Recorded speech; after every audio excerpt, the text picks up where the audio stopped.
Eastern Kentucky. My cousin Tyler had always been the let's send it type. If there was a bad decision to be made, he'd volunteer first. Sneaking into abandoned factories in high school, Tyler's idea. Cliff jumping into quarry water we couldn't see the bottom of, Tyler again. Buying a dirt bike off Craigslist from a dude who lost the title, yeah, that was him too. So when he called me one night and said, "Bro, before I move to Arizona, we gotta do one last real camping trip. None of that campground with showers crap. I'm talking deep woods." I already knew what kind of trip it was going to be. And I still said yes. He found the spot through a coworker who hunted somewhere in eastern Kentucky, deep in the Appalachian Mountains. No marked trail, no campground registration, just a service road off a state highway and miles of forest. "This is the real stuff," Tyler said. "Nobody goes out there." That should have been my first red flag. The drive-in. We left around noon on a Friday. By the time we turned off the highway, the roads started getting narrower. Houses got farther apart. Gas stations disappeared. Cell service dropped to one bar, then none. The gravel service road we turned onto didn't even have a sign, just two tire tracks cutting through thick woods. We drove almost 15 minutes down that road before Tyler finally said, "Yeah, this looks right." There were no other vehicles, no trash, no sign that anyone had been there in a long time. We grabbed our gear. One two-person tent, a cooler, two backpacks, flashlights, a cheap Walmart hatchet Tyler insisted made us basically survivalists. We hiked about 2 miles in. The deeper we went, the quieter it got. Not gradually, just noticeably, like someone was slowly turning down the volume of the forest. The trees out there were massive, thick trunks, twisted branches, some of them hollowed out and blackened inside like they'd been struck by lightning years ago. We found a small clearing near a dried-up creek bed and decided to set up there. No debate, just a weird feeling of this'll do. The silence. By the time the tent was up, the sun had already started dipping behind the ridge. And that's when I realized something felt wrong. There were no sounds. No crickets, no birds settling in for the night, no wind pushing through leaves. Just stillness. Tyler looked around slowly. "Bro," he said under his breath, "it's dead out here." I tried to laugh it off. "It's just remote, man." But even saying that didn't make it feel better. We built a fire anyway. The crackling helped, gave the illusion of normalcy. We cracked open a couple beers and started reminiscing about dumb stuff from high school. For about an hour, things felt okay, almost normal. Then at 9:45 p.m., we heard it. A whistle. 3 short bursts. Sharp, controlled, not random, not wind, not a bird. It was intentional. We both stopped mid-sentence. "You hear that?" I asked. Tyler nodded slowly. We waited. Silence. Then 3 whistles again. Same rhythm, but closer. It moves. Tyler stood up and yelled into the darkness, "Yo, we're armed, man." We weren't. Nothing answered. For about 30 seconds, it was completely quiet. Then, 3 whistles from behind us. I felt my stomach drop. It wasn't echoing. It wasn't bouncing off trees. It had moved, and it moved fast. Too fast. Tyler looked at me, and for the first time all day, he wasn't smiling. We didn't say anything. We just put the fire out, fast. Inside the tent, every tiny noise sounded amplified. Fabric shifting, our own breathing, the faint creak of trees settling. Then, around midnight, I heard it. Crunch. A footstep. Not light like a deer, not erratic like a raccoon. Slow, measured. Crunch. Pause. Crunch. It was circling us. Tyler mouthed, "Don't move." The footsteps kept a steady pace, around and around, sometimes stopping right near my side of the tent. I could hear breathing, slow, controlled, like whoever or whatever it was wasn't scared. It was curious. Then, 3 soft whistles, right outside the tent wall. I swear the nylon fabric dipped inward slightly, like something leaned against it. Tyler's hand grabbed my arm so tight it hurt. Then, everything went silent. For a full minute. No steps, no breathing, nothing. And that silence was worse than the noise. The chase that wasn't. Tyler leaned close and whispered, "We're leaving right now." We didn't pack, didn't grab the cooler, didn't even take the hatchet. We bolted out of the tent with flashlights on and started speed walking towards where we thought the trail back was. We didn't run first. Running in pitch-black woods is how you break an ankle. But about 30 seconds in, we heard something moving parallel to us. Not crashing, not charging, just pacing, matching us. If we sped up, it sped up. If we slowed, it slowed. At one point, it sounded slightly ahead of us, like it knew a shortcut. That's when we started running.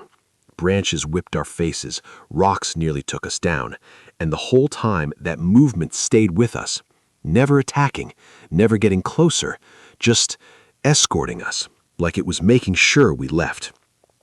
When we finally saw the faint outline of Tyler's truck through the trees, I've never felt relief like that before or since. We jumped inside and locked the doors instantly. Tyler's hands were shaking so bad he dropped the keys twice.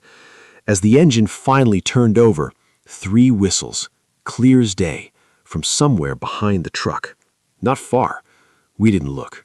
We just drove, way too fast for gravel. The next morning. Neither of us slept that night. Around 10 a.m. in full daylight, we made the worst decision of the weekend. We went back.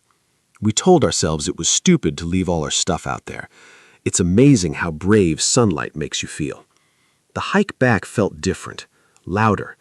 Birds were chirping again. Wind moved through leaves, almost like the forest was pretending nothing happened. When we reached the clearing, I felt that sinking feeling again. The tent was shredded, not torn like an animal clawed it randomly, slashed, long, straight cuts. The cooler was overturned, beer cans crushed flat. One backpack had been ripped open and dumped. But here's what made my skin crawl. The ground around the campsite was soft dirt from the creek bed. We could clearly see our footprints from the night before, going in circles around the tent, from when we set up camp, from when we ran. But there were no other tracks. No paw prints, no boot prints, no drag marks, nothing. It looked like the destruction happened without anything touching the ground. Tyler walked the perimeter twice. "Dude," he muttered, "that's not possible." We grabbed what was not destroyed and left, immediately. No jokes this time. No "let's send it." The aftermath. Tyler moved to Arizona a week later. We don't talk about that trip much, but sometimes late at night I'll randomly think about that whistle. 3 short bursts, perfectly spaced, intentional. I did some digging once. Apparently, in parts of Appalachia, locals warn about whistling in the woods at night. They say if you hear it, don't whistle back, don't respond, and whatever you do, don't follow it. We didn't follow it, and it still followed us. And the part that keeps me up sometimes, it never once sounded angry. It sounded patient, like it had all the time in the world. Colorado, near Pike National Forest. I've always liked hiking alone. Not because I'm some hardcore outdoors guy, but because when you're alone out there, everything feels clearer. No notifications, no noise, no people. Just trees. That trip to Colorado was supposed to be a reset. Work had been draining me. Long hours, constant stress. I needed quiet. So I booked a week off, packed my gear, and drove out toward the mountains near Pike National Forest. I wasn't going completely off-grid. I had a permit, a GPS, emergency supplies. I wasn't trying to be reckless. At least, that's what I thought. Day 1. The first day was perfect. Cool mountain air, clear skies, the kind of scenery that almost doesn't look real. I passed a few hikers early on, couples, one older guy with trekking poles, normal stuff. By late afternoon, though, the trail emptied out, which didn't bother me. If anything, I liked it.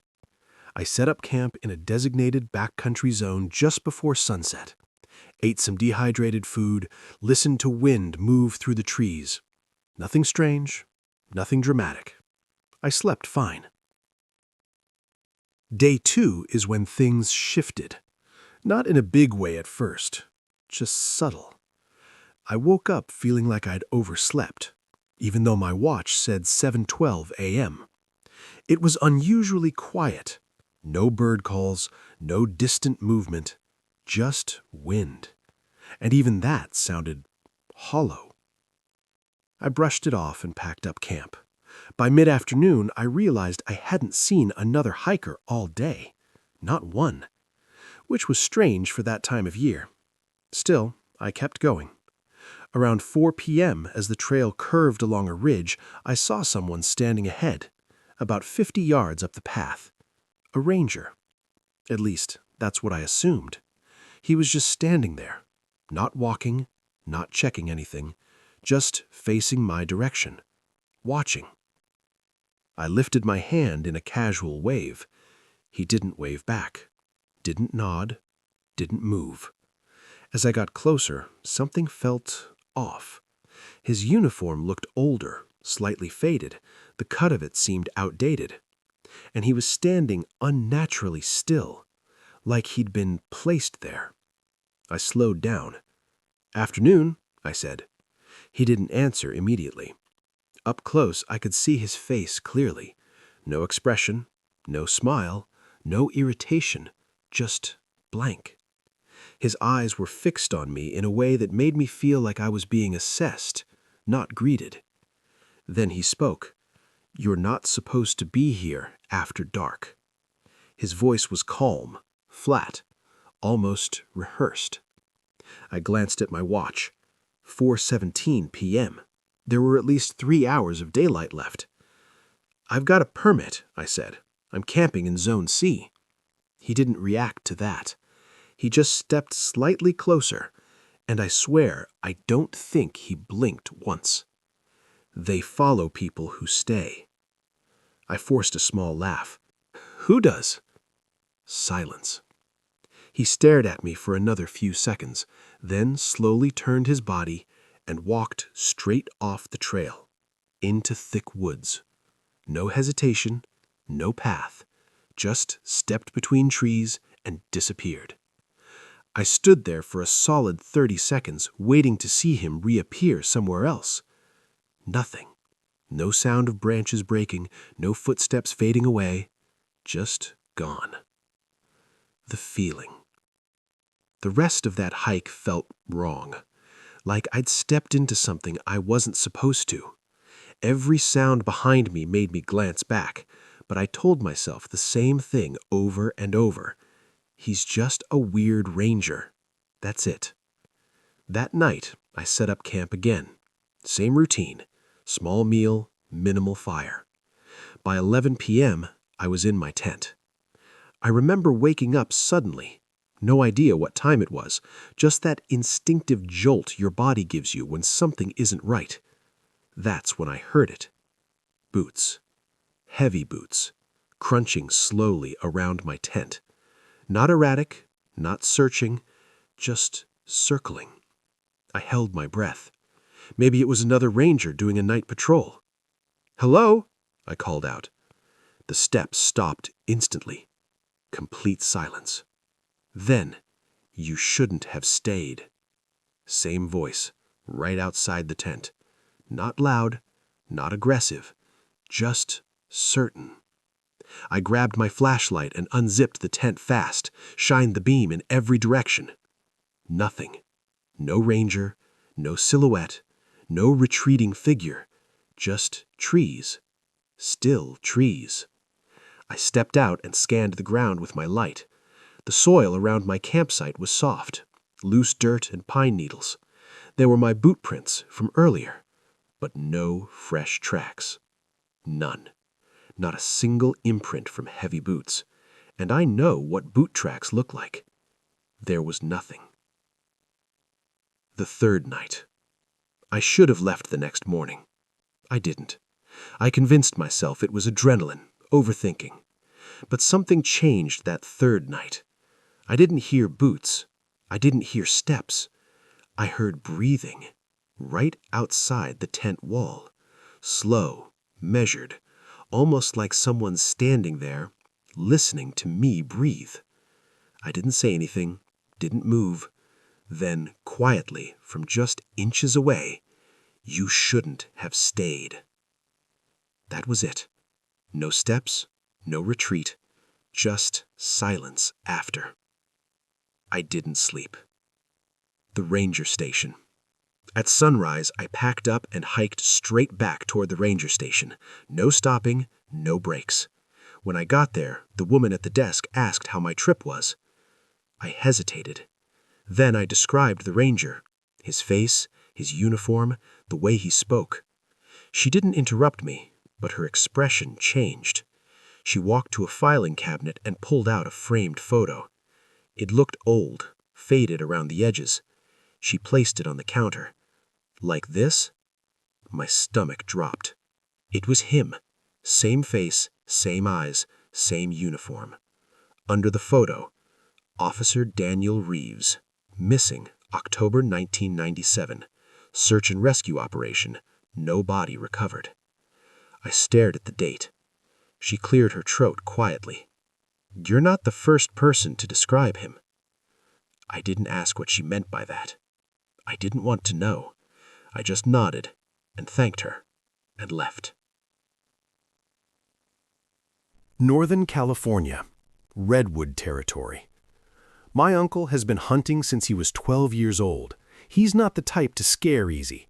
This is a guy who once slept in his truck during a snowstorm because he didn't feel like driving back down the mountain. He's dealt with bears, mountain lions, coyotes. He respects the woods, but he's never been afraid of them. Until that trip. It was late October, a few years back. My older brother Matt, my uncle Ray, and I drove up into Northern California for a weekend hunting trip in Redwood country. The kind of place where the trees are so tall they block out half the sky, where sunlight hits the forest floor in thin, narrow beams, where everything smells like damp earth and old wood. Uncle Ray had found a small, aging hunting cabin through a buddy of his. Nothing fancy, just a wooden structure about 20 minutes off a dirt road. No electricity, no running water, just a wood stove and 3 cots. Perfect, honestly. At least, that's what we thought. The first night. The first night was normal. We grilled some food outside, talked trash, planned our routes for the morning. You could hear distant wildlife, an owl somewhere high up in the trees, wind brushing through leaves. It felt alive, safe. We turned in around 11 p.m. I slept hard. No weird dreams, no noises, nothing. The second day. Day 2 was slow. Didn't see much game. A few distant movements through trees, but nothing worth taking a shot at. By late afternoon, though, the forest felt different, quieter. The wind died down. Even the birds seemed to disappear. When we got back to the cabin, Uncle Ray stood still for a second and looked out toward the tree line. "You notice it?" he asked. Matt shrugged. "What notice?" Ray didn't answer right away. "Just feels off." We laughed it off, blamed it on a slow hunting day. We made dinner inside that night instead of cooking outside. None of us said it out loud, but I think we all just wanted to be indoors. By 1 a.m., everyone was asleep, or at least I thought they were. The pacing. I woke up to the sound of footsteps, slow, steady, back and forth, right outside the cabin. At first, I thought it was Uncle Ray going outside to use the bathroom, but the steps didn't fade away. They just kept pacing, back and forth, same distance, like someone walking a straight line along the edge of the cabin. I sat up quietly. Matt was already awake, staring at me from his cot. "You hear that too?" he whispered. Before I could answer, Uncle Ray's voice came from the darkness. "Stay quiet." The footsteps continued, not heavy like boots, not light like an animal. They had weight, but there was something deliberate about them. They weren't searching, they weren't wandering, they were measuring. Back and forth, back and forth. For almost 20 minutes, Uncle Ray finally grabbed his rifle and flicked on the porch light. The The footsteps stopped instantly. Silence. He opened the door slowly and stepped outside. Matt and I stayed behind him. The light barely reached the tree line. Beyond that was pure darkness. Nothing moved. No broken branches, no glowing eyes, nothing. After about a minute, Ray stepped back inside and shut the door. The second he turned off the porch light, the pacing started again. Same rhythm, same distance, like it had never stopped. The laughter. This time it lasted longer, at least half an hour. Then, suddenly, it stopped. Completely. Dead quiet. And just when I thought maybe it had left, we heard it. Soft laughter. Not loud, not aggressive, just playful. But wrong. It didn't sound human. It sounded like someone trying to imitate laughter. Like they'd heard it before but didn't fully understand how it worked. Matt swallowed hard. What the hell is that? Uncle Ray stepped closer to the door. Show yourself, he shouted into the darkness. Silence. Then from somewhere deeper in the trees, hey guys, come check this out. Matt froze, because that was his voice. Perfectly, exactly his voice. But Matt was standing right next to me. His face went pale. That's not me, he whispered. The voice came again, closer this time. Matt, come here. But it was slightly off now, like the pitch was stretched, distorted, mocking. Uncle Ray didn't say a word. He locked the door, moved a chair under the handle, and we didn't speak for the rest of the night. The scratching. Around 3:30 a.m., the scratching started. Long, slow drags along the cabin wall, like nails across wood, from one end of the cabin to the other, back and forth, back and forth. For almost 1 minute, it stopped directly outside the window near my cot, and I swear I saw something move past the glass. Too tall to be a normal person, too thin. The silhouette didn't match anything natural. I shut my eyes and didn't open them again until sunrise. The footprints. When daylight finally hit the forest, everything looked normal again. Birds chirping, wind moving, like the woods were pretending nothing happened. We stepped outside carefully. The dirt around the cabin was soft from moisture, and that's when we saw them. Footprints. Bare human footprints. But wrong. Longer than normal. The toes were thin and slightly too far apart, and the stride between them was wide, too wide, like whatever made them wasn't built correctly for walking upright. The prints circled the cabin twice, perfect loops, and stopped at the door, right at the door. No prints leading away. None. They just ended, like it stepped upward or disappeared. Uncle Ray didn't say anything for a long time. Then, finally, we're done here. We packed up in under 20 minutes, didn't finish breakfast, didn't clean up properly, just left. Aftermath. On the drive home, nobody talked about it. A week later, I brought it up casually. Uncle Ray shut it down immediately. Animals, he said. But he didn't sound convinced. And here's the thing. Uncle Ray never went back to that cabin, never hunted that area again. And this is a man who has hunted the same zones for decades. A few months after that trip, Matt called me late one night. He said he woke up to someone whispering his name from outside his apartment window. He lives on the 3rd floor. No balcony, no fire escape, just glass. When he looked outside, nothing was there. But he swears the voice sounded exactly like his, just slightly off. We don't joke about that trip anymore. And sometimes, when I'm lying in bed late at night, I think about those footprints, how they circled the cabin, twice, like whatever it was studying us, learning our voices, practicing. And maybe the reason it never attacked is because it didn't need to.